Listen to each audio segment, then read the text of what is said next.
Good morning, everyone, and welcome to the latest A.R.D. Consultancy webinar with me, Andrew Dawkins, and myself, Rachel Blackhall. Good morning. So, what are we going to discuss today, Rachel? Usual format today. So I'll touch on what's currently happening at A.R.D. Consultancy, over to you for a market update, and then delighted to be joined by Kim Nelson from Schroders, who'll be discussing current market trends, thematic investing, and Schroders Global Healthcare Fund. And then round off with any questions and answers. Sounds good. First up, I've got a couple of things to note. First one, we're delighted to tell you that Stacey, a member of the team here, has given birth to a baby girl named Mia. They're both doing very well, and we wish them all the best. So many congratulations to the Wardlaw family. Well, that was a bit of a surprise, though, wasn't it? Because we were thinking and hoping that perhaps this month's question was going to be, what would you like to name the baby? I know, she beat us to it. She didn't give us a chance. Perhaps next time. And secondly, well, with the latest restrictions being announced, the position remains the same, and that we're unable to conduct the face-to-face meetings here in the office. So we'll continue with Zoom where possible. And we're trying to be as accommodating as we can be. And there's been a couple of occasions recently where we met with a client in a cafe to assist where if the case is perhaps urgent or requires any special assistance. So we'll do all we can to help, but until such things change, it'll be like this for the foreseeable, I imagine. You're not going to go on about Zoom again, are you, Rachel? Well, I do just like to drop it in here every month, you know. Okay, so other media channels are available, but Zoom is your... They are indeed, yes. Yeah, there you go. Next up, we have another A.R.D. consultancy giveaway. So we're going to end up with none of this tut's going to be in the stock of anymore. Like the morning it was taking up too much room. True. So yes, some beautiful fine china mugs, power banks, wooden pens, and of course the A.R.D. consultancy piggy banks are up for grabs. No, plural, wooden pen. They're they were expensive. That's right. So you just get one of those, but yeah. Question is, which popular Netflix show is A.R.D. Consultancy Administrator Alison McInerney set to be an extra on this November? So it's a hint, a very, very big Netflix production. What's Netflix? Netflix. Uh-huh.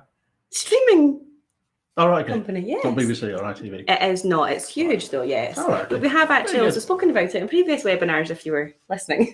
Have we? We have indeed, yes.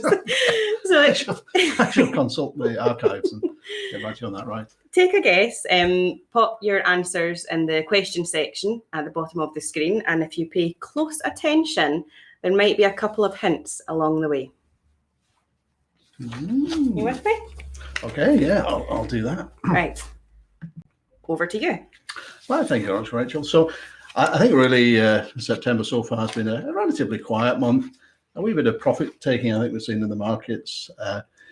We've still got the underperformance because of the effects of COVID, and that's going to go on for as long as there's the virus is in existence, I think. So the best performing funds we've got this month, now previous month, Rachel, it was UK smaller equity. Month before, it was UK mid to large cap equity. What do you think the best performing sector is this month? I love these questions. You're supposed to read my script. I did. I'm sorry. No, I'm not even getting a hint here, people. I'm going to say UK smaller again. Oh, well, you say you're wrong. You should have read it. The best one at the moment is actually Asia.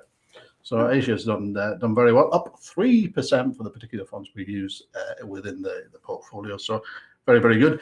And the second best performing is emerging markets bonds. So companies looking to raise credit around the world in the emerging market sector. So there we are. You see, shame that wasn't a prize-winning question. No. Yeah. If we're looking further afield, then, so for the best performing sector fund that we've got over the last 1 year, the last 1 year, then that's US equity again. For about the fifth year running. So the US market's done particularly well, despite all the challenges they're having at the moment. So what's going to be happening over the next wee while? Well, we're still going to face this volatility because there's the usual The usual three are still in the pipeline. So we've got the US presidential election, and that will cause volatility until the results are in. That's probably going to drag on till January time of next year. We've got then the COVID until there's a cure, and then finally with our old friend Brexit. Now, all these things really create that volatility, so we're going to expect to see the market will go up and go down.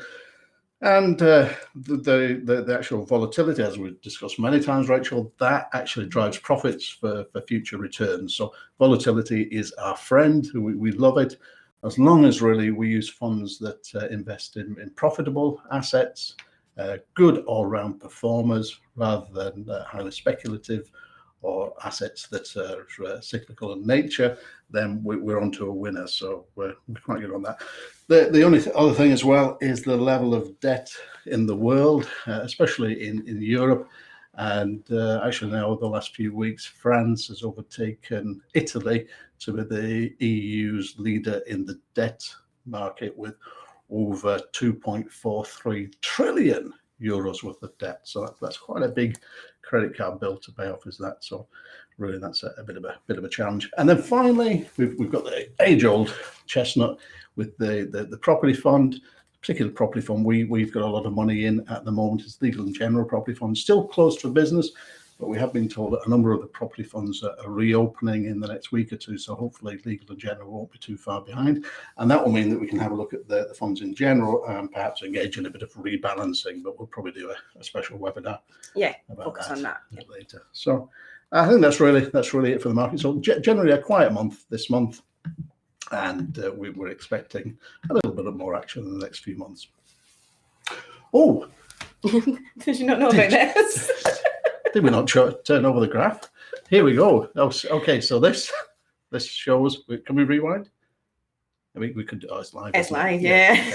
Okay. Well, if you're listening to this in record mode, we'll have rewound it and we'll have put this graph on first, and everybody will go on. That's fine. That's the way it was supposed to be. Just admire it. Yeah. So these. What do these show, Rachel?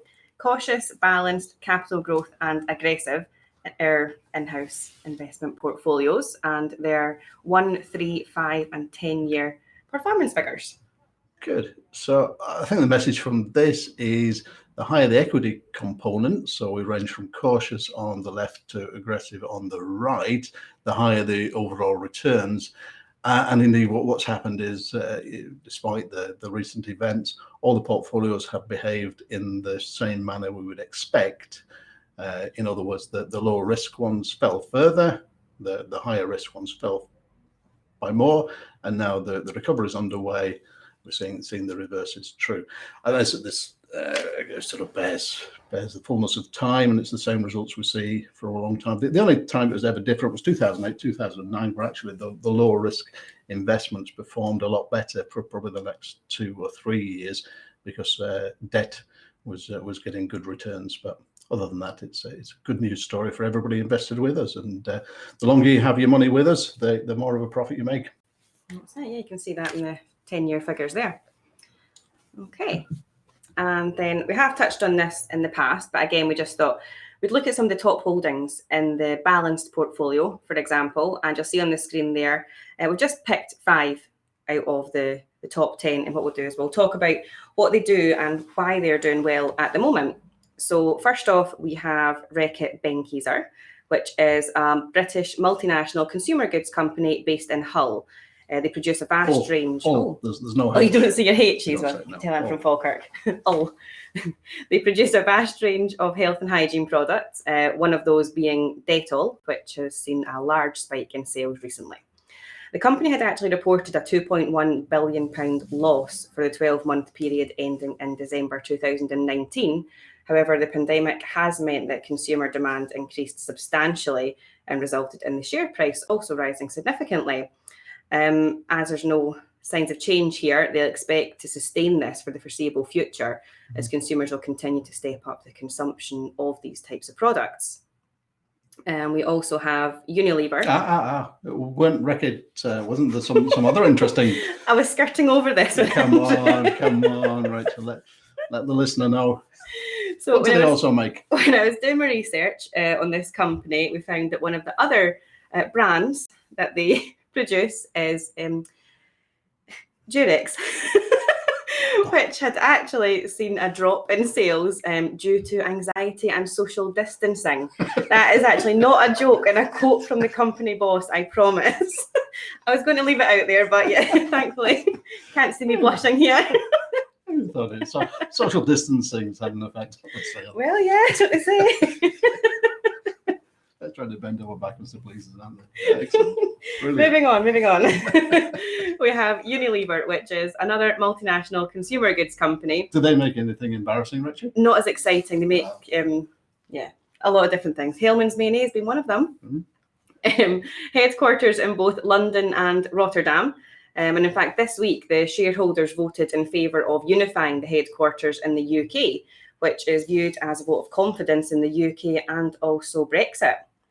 They produce a wide variety of home hygiene, nutrition and personal care goods, including brands such as I already mentioned, Hellmann's, Domestos, Bovril and Radox, to name a few. They've invested heavily into eco-production and sustainability, which is a topic we've covered in a previous webinar. It's certainly a growing area of the investment market. We have Diageo, which is one of the world's largest producers of spirits and beers. Obviously, the hospitality industry has been hit hard recently, and this company have no doubt felt the pressure. However, recently, they reaffirmed their £185 million investment in Scotch whisky and tourism with the Johnny Walker Princess Street flagship visitor experience. It's going to be inside an 8-storey attraction with do we get a discount or bars. some sort of special promotion now from Diageo from publicising this? I'm hoping so. I'm sure they're going to come flooding in. Physical construction of the landmark building, which is in the heart of Edinburgh, had obviously been paused during lockdown.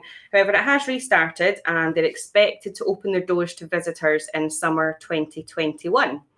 And the MD has, as I quote, said that they are walking with confidence and looking to the future with positivity. Walking. So it's Johnny Walker, get that, see what you've done. Yeah. Clever, very clever.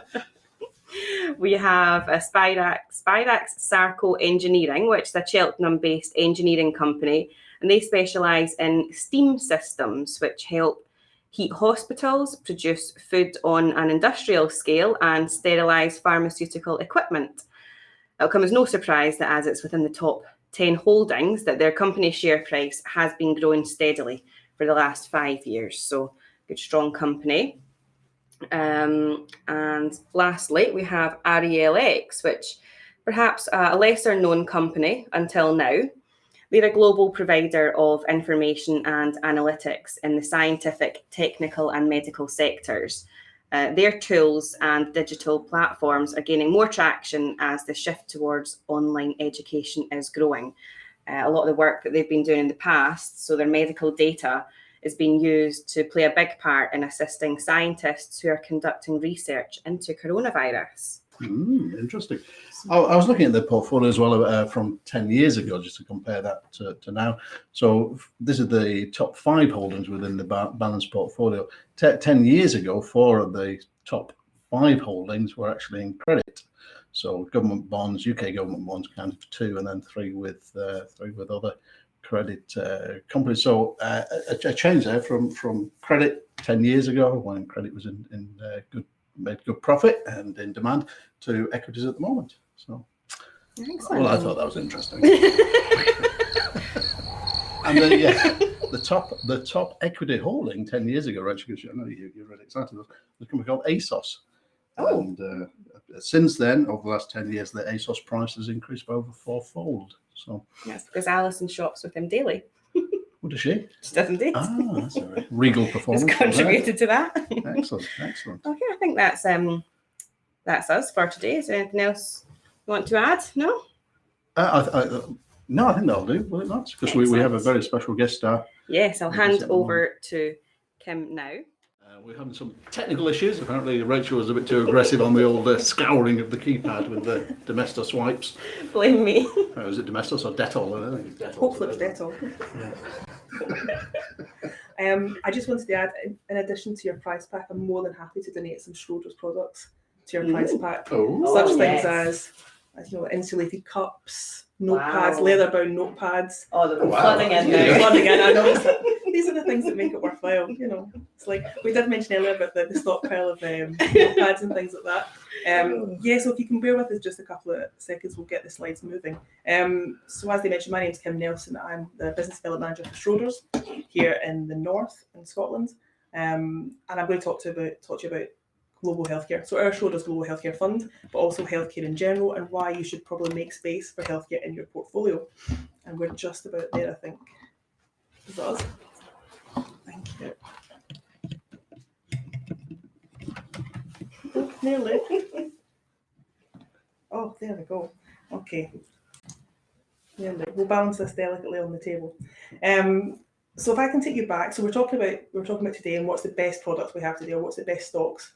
And if I can just take you back to this time last year, when there we all were enjoying the longest US expansion in history, the best bull run in history, and literally anything you'd ever bought had probably made you money. Even Donald Trump was riding high in the waves of the equity market. And then along came COVID. And COVID was essentially a global wrecking ball. Not only did it push stock markets and crash stock markets, but it changed the kind of nature of how we do things and how we view things. And I think when we look at stress testing stocks and we look at stress testing portfolios, we look at a 10 to 20% drop. What happened with COVID is it was like a 0%. So 0% output, so 100% drop. The economy shut down, output was down, and everything stopped. And even those stocks that you might think were safe, so your recession-proof stocks, like your dividends, stop paying dividends, and everything stops. So on the one side of it, you've got the market, and then on the other side, you've also got what happens to us as humans and how we behave. And it's how we behave in those trends that really we're interested in when we look at thematic investing. So working from home, using more digital devices such as Zoom, Rachel's favourite. You can also use Teams or Skype or FaceTime. Well done, Kim. That's all right. And we've all had access to these for years and years, but we've never used them. Same as working from home. I've been able to work from home for years. I imagine many other people have, but we just haven't done it. And in the space of the last 6 months, this trend has now advanced over 5 years from where we are. So when we look at thematic investing, we look at one of the thematic investment themes is healthcare. We're looking at these global trends, these kind of structural shifts in the way we behave, and in global economies and sectors. So if we move on, and we'll look at the wealth and health. And I put that in. I thought you might like that, Andrew. And we'll look at the thematic opportunities. So healthcare is quite big and it's quite diverse. So we start off with advanced therapies. So these are kind of gene therapy and the precision medicines, and we'll talk about them further on.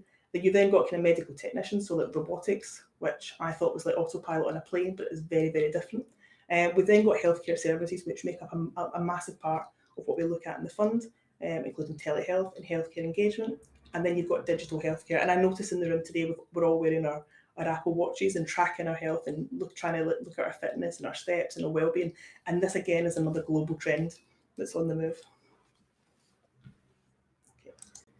Okay. So if we look at the key behind thematic investing, the key behind healthcare is we're looking at 3 structural drivers that come together and combine to give you that kind of sustained growth. So we look at demographics, we look at efficiency, and we look at disruption. So demographics is essentially an aging population. Everyone's getting older, and as we get older, but we also live longer lives and better lives, we also need more medicine to kind of keep going.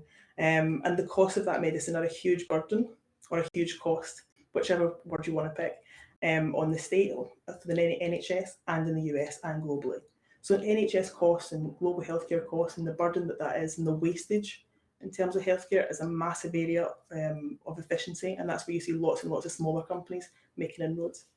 And the last one is disruption, and we see disruption all over all across the stocks actually. If you look at the kind of top 5 US stocks or the top 5 best performing stocks, you've got Facebook, Apple, Netflix. Anyone else? Google. Awesome. So you've got all of these. So these are the ones that we're really looking at, and these are the ones that have changed the way we live our lives today. So Netflix changed the way we watch movies. Apple's changed the way we interact with people, and also in healthcare, there's huge disruption in innovation and technology there as well. Okay. So let's start with demographics now. If we think about where we are, even in the UK, 14-15% of over 20 in 2020 are over 65. And then 2040, I'm trying to look at the screen here, that's going to be 24%. Now globally, that's going to go from 9% to 14%. And the fastest growing age cohort is the over 65s. Now, what this actually means is that more and more people are becoming 70, and that's the kind of peak age of the baby boomers. The leading edge of baby boomers in the US are hitting 70 at the moment, and 70 is the key age, as you will hear me say again and again in this presentation, for when you start to need kind of serious medical attention and medical care. Whether it's knees, hip replacement, whether it's to start to manage chronic illnesses, it all suddenly starts to happen when you're about 70. I'm sorry to say. Something to look forward to. I know, it's not a lot I can do about it. Yeah, thanks for coming, Kim. Yeah, no, this doesn't get any cheerier. So let's stop a minute and we'll look at some of the healthcare services, and we'll look at some of the healthcare services and the products that we have in the fund at the moment. So if we look at telehealth and home health, and this is really trying to connect people digitally to doctors. So rather than you go to your surgery and you wait 3 weeks for a doctor's appointment, these services and these products can connect you to a doctor in minutes. So TeleDoc is one of these companies. It's the largest US provider of kind of health services, and it works with insurance companies, it works with employers, and it works with doctors, GP surgeries, and it really kind of tries to line up, because the quicker we can treat something and the quicker we can diagnose something, the less it costs and the less time and the less recovery time, and you might not have to go to hospital and you might not have to take extensive medication. So all those reduce the cost if we can just diagnose it very quickly. TeleDoc and the telehealth services also allow us to remote analyse and monitor things. You can do it on Apple Watches, you can do it on phones, and there's a company called Livongo that I'm going to talk about a little bit later, which is doing a merger at the moment with TeleDoc, which is actually really interesting, so we'll come to that a little bit later on. But you've also got Amadeus. So Amadeus is a home care provider. So in the US, and it's a little bit mercenary, but in the US, if you have an operation, say a knee operation, the hospital's on the hook for that knee operation for your recovery for the next 30 days. So they really need to make sure that your recovery kind of goes as smoothly as possible. There's no complications, there's no revisions, and that everything goes to plan. So rather than, you obviously don't want to stay in hospital for 30 days because hospitals are the most dangerous and most expensive places in terms of infections. So if they can get you home and can get you a home care service that reduces the kind of infection risk, it makes sure that you're taking the right tablets, that you're staying healthy, that you're taking rest, and it means that your recovery time is a lot shorter. So again, you save money in the long run. So again, we're seeing that healthcare, we're seeing kind of technology, and we're seeing that cost efficiency come through in these products. Okay, so let's talk about cost efficiency in a little bit more detail. So if you think about it, I think ever since I've known about the NHS and the health budgets, they've always been at breaking point, and this is the same across the globe. So if we look at total, and there's kind of two things I want to get from this slide. So if you look at total US healthcare spending, you can see that about 20 to 40% of this is wasted. And in real term money, that's like $3 trillion is just wasted. The other big part of it is that 25% of this goes to admin costs. So if you think maybe like roughly 40 to 65% of this is wasted and goes to admin costs, there's a smaller and smaller part of it that's actually going to the medical care and the nursing and the treatment and the prescription drugs. The second point I wanted to pick out of this chart was basically to try and throw off any questions that might come up later. So if you were thinking of investing in healthcare and you were thinking, how can I get into it? I could use a passive. Well, you could use a passive, but if you think about what's in the index, you have 40 to 50% of that index will be in the super pharmaceuticals, so the drug companies. But if you look at actual total spending, well, the 9% of spending is actually on those drugs. So that's why we would always advocate using an active manager and always advocate using the Schroders Global Healthcare Fund, which is actively managed, and it means you can actually get access to those areas of the market where like home health, nursing care health, physician, clinical services, and GP health are all that's where the innovation is, and that's where the cost savings are, and that's effectively where the profit is and the performance for your portfolio.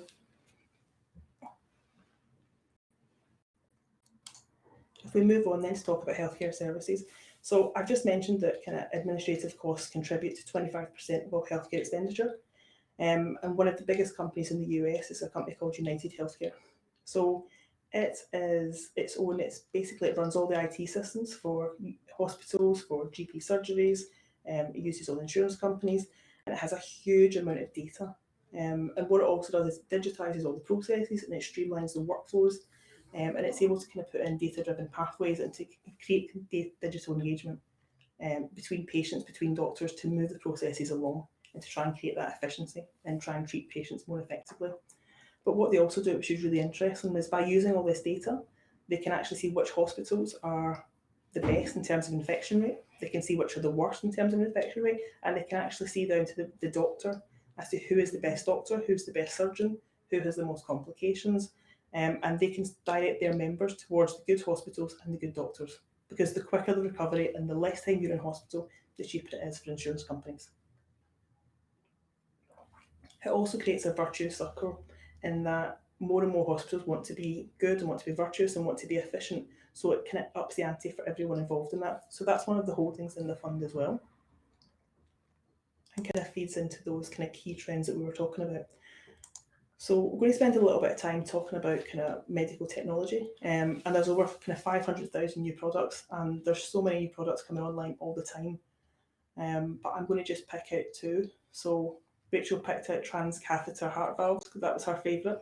So we thought we'd talk about them. So when you hit about 70, your heart valves start to clog up with calcium. I told you it wasn't pretty. Your heart starts to clog up with calcium, and in the olden days, or traditionally, you would have had an open heart surgery. So you can imagine when you hit about 70, the risk of this kind of huge operation is quite severe. Obviously, they're having to open you up. There's an infection risk. There's a huge cost. They have to break your rib cage. Ah, I told you it was good. you got a video? I don't have a video, no, thankfully I don't. So they have to break your rib cage. They then have to go into your heart to then take these valves out and replace them. The infection rate's quite high, the recovery rate's very slow, and it's obviously, and actually quite a lot of people die from stroke during the operation. So, so I don't think we should be laughing at this.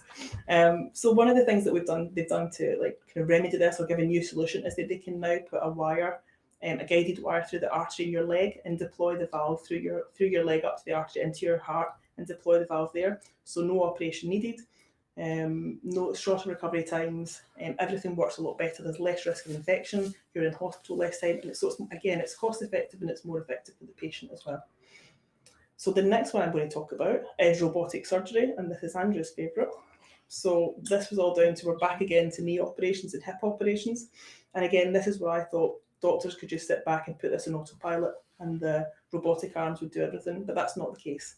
So effectively, by using the robotics, you are able to exactly pinpoint where the cuts need to be during surgery. So they use MRI scans and CT scans and are able to make exactly. So essentially, this surgery makes an average surgeon an excellent surgeon, which is also, again, it's a difference between recovery rates. So if you're getting a new knee, it means that your replacement knee or your hip joint fits, and it means your recovery is better, your infection rate's lower, and it's a better overall outcome for the patient. So the fund's exposure in terms of kind of medical technology, one of the big ones is Abbott, but I will move on and talk about digital healthcare. Now, a lot of people might be familiar with digital healthcare in terms of trackers, so like iWatches, and you might have it on your phone or measure your steps. If you have type 1 diabetes or kind of later stages type 2 diabetes, you might be quite familiar with having to take your blood a couple of times a day. And traditionally this was done by kind of taking blood and then testing it. And now with the trackers, so Livongo is one of the companies I was talking about earlier. So by using Livongo, they have a digital tracker. So you can digitally track your glucose levels and your blood sugar levels across the whole day. So this means that the data system within Livongo has a huge amount of data on your blood sugar and how that's reacting. And through the merger with Teladoc, they're now able to put this platform in place with doctors. So should your blood sugars go up, should they go down, or if you don't check them, or if you don't check them for a couple of days, they can then intervene. And this is the new age of kind of digital healthcare. It's about nudging people in the right way. It's about new behavioural health science, and it's about using the data effectively to create better outcomes for clients and for patients. So the Livongo and Teladoc merger, I think, is going through at the end of Q4. It's all signed off. So we actually own both of those in the fund, so that's good. It's very profitable. And then in terms of advanced therapies, this is what I mentioned right at the start. This is where they actually take your DNA and they take your personal genes. So it's personalised healthcare, personalised medicine, and they change the way the genes and the cells actually work at a cellular level. So they can change it so that cells will fight cancer, and they can change them to fight, or they can change them to be dormant. And Roche is one of the leading pioneers in this, in gene therapy, and have been in this kind of theme of personalised and precision in DNA therapy and DNA healthcare is becoming bigger and bigger, and it's also less invasive, and they can do it much quicker as well. Okay, so I've kind of given you a whistle-stop tour of the underlying stocks we hold and the demographics and what we really see going on and the kind of drivers for drivers for change, which would make your portfolio need this product or need this kind of fund, and why you would hold it. But I think the key thing that I was going to just show you was, we talked about, Andrew mentioned earlier about performance. And I'm not sure if you can see this slide, if it's clear enough, but if you look at one of the reasons people hold this fund is its consistent performance. So it's consistent kind of high single digit returns over the last 9 years, even up to, like, I think to yesterday, when I checked the numbers this morning, up to yesterday for the last 6 months, it's up 27%. It's in the first quartile, or 3 months, 6 months, 1 year, and 3 year, and it's a consistent fund. We're really lucky to have John Bowler, who's the fund manager, who has a PhD in biochemistry. So when he's reading journals about the latest medical changes and latest biomedical effects, he can actually understand them much more than I can about biomedical sciences and precision healthcare. We've got a little bit more in terms of the investment approach. I'm quite happy to go through this, or do you want me to wrap up for questions or keep going? We'll just keep going. Okay. So the global healthcare investment approach, basically we're looking at fundamental research and bottom-up stock selection, and we're kind of consistently applying this through the team. So while John is the fund manager, he also works with a large team within our own research team, and we use additional insight from Schroders Data Insights team. So within Schroders, we have a 16-person team which literally sits in a dark room and looks at spreadsheets, millions and millions of sheets of spreadsheets, and looks for data trends. And the fund managers are consistently starting to use this more and more. They're also fully integrated in terms of ESG. So a lot of clients are starting to use the kind of the healthcare approach in the Global Healthcare Fund as part of their ESG offering in terms of alternatives. So we can also show you ESG performance reports. In terms of stock-specific returns, we can look at factor exposures, we can look at attribution.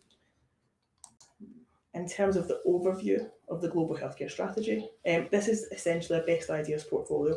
We're looking at 50 to 70 stocks. We're looking at a broad sector exposure. Probably not as much of the kind of super pharmaceuticals or super drug companies.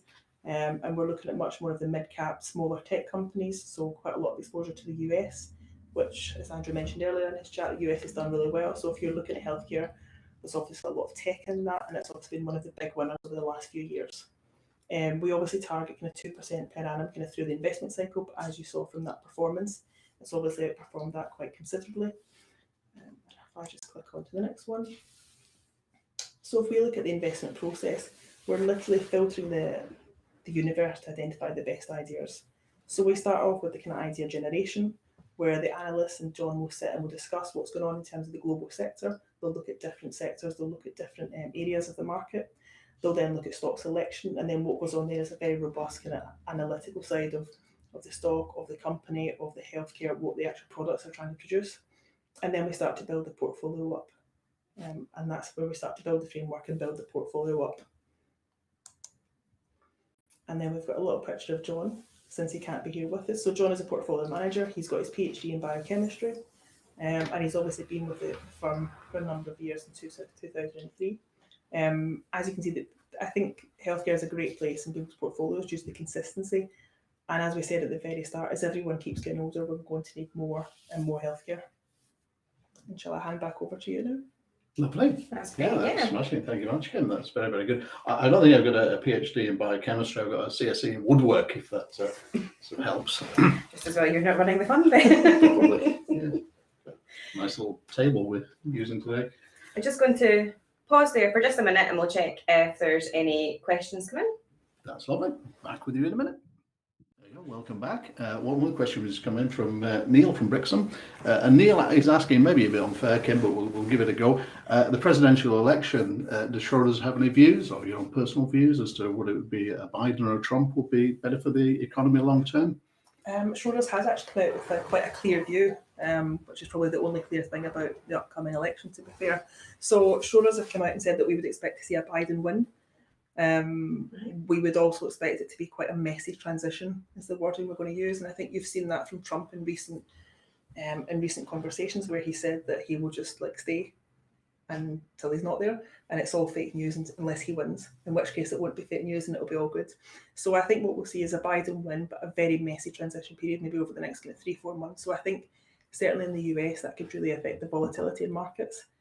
I think the kind of outcome in terms of for trades and for stocks, probably what you're getting at is, I think you will see a softening of the dollar. If we get a Biden win, definitely tensions between kind of the US and China. would look to decrease. And I think the US is a kind of safe haven currency. That risk, that kind of flight to safe haven will probably reduce as well. So you start to see it much better for emerging markets, which have really struggled because of everything that's been going on. So I think that's probably, you would like to think that tensions across kind of global tensions would reduce a little bit if we had Biden. But yeah, that's probably the most forthright view we've come out with so far. Yeah, that's very interesting, isn't it? Right. I think so. So one or two things that disappointed initially about Trump was the $1 trillion he was going to spend on infrastructure, which has never materialised, which would have been good if it could have got that through to the expenditure, but that wasn't to be. But no, thank you very much for that. And another question coming in there from Mike. Mike is asking for the fund that we've just been looking at. Would it be useful to incorporate within his investments? Well, generally. So it's probably a fund that would be an alternative, and we'd probably have running alongside the main investments and have a percentage allocated to it for a bit of diversity. I think that's what quite a lot of people use it for. So I mean, I think within healthcare, it is essentially an equity fund. But I think what you're getting is quite a lot of alternative kind of access there.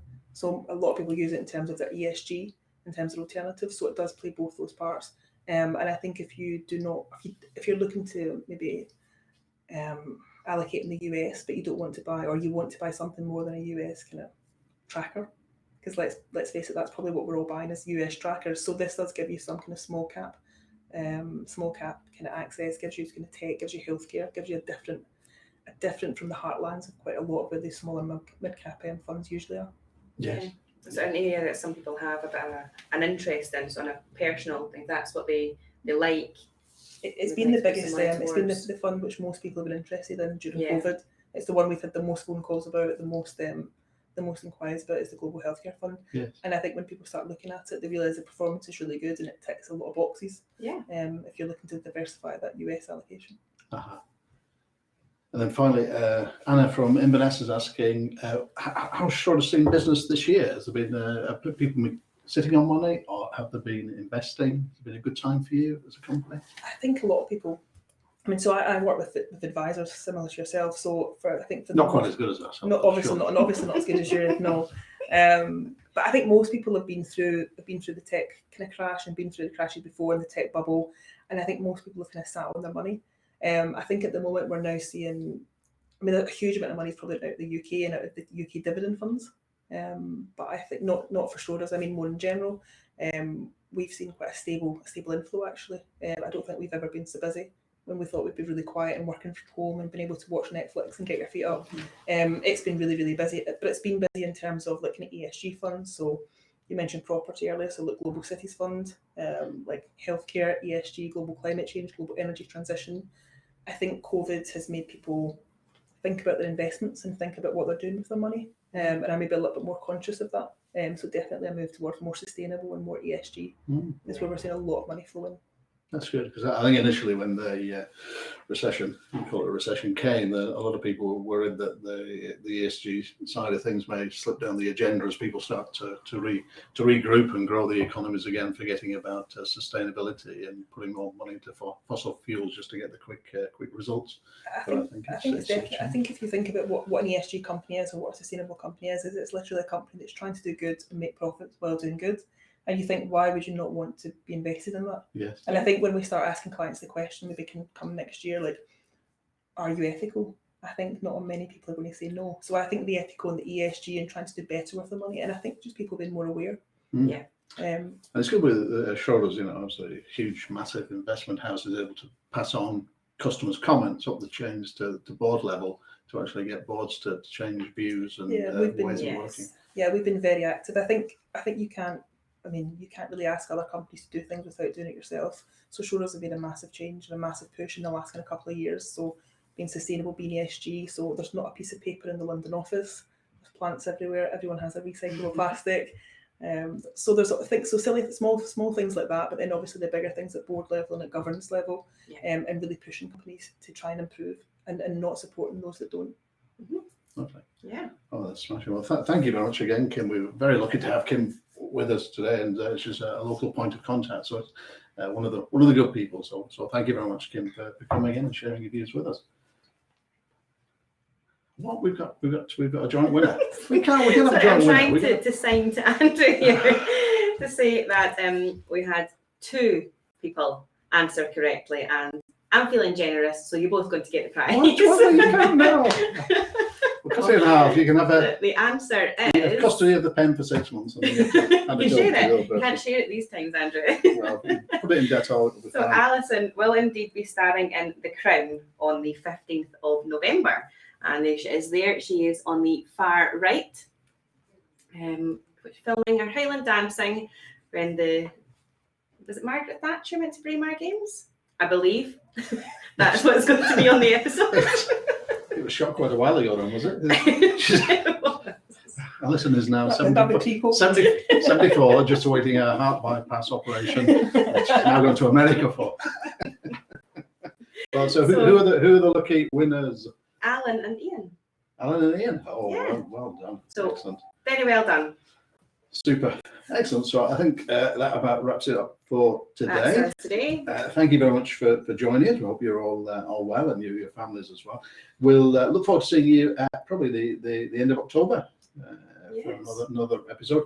If anybody has any suggestions for things to be included, please feel free to let us know, and we'll try and include that within the presentation either next month or the month after. But thank you again for joining us here, and enjoy the rest of the day. Thank you very much.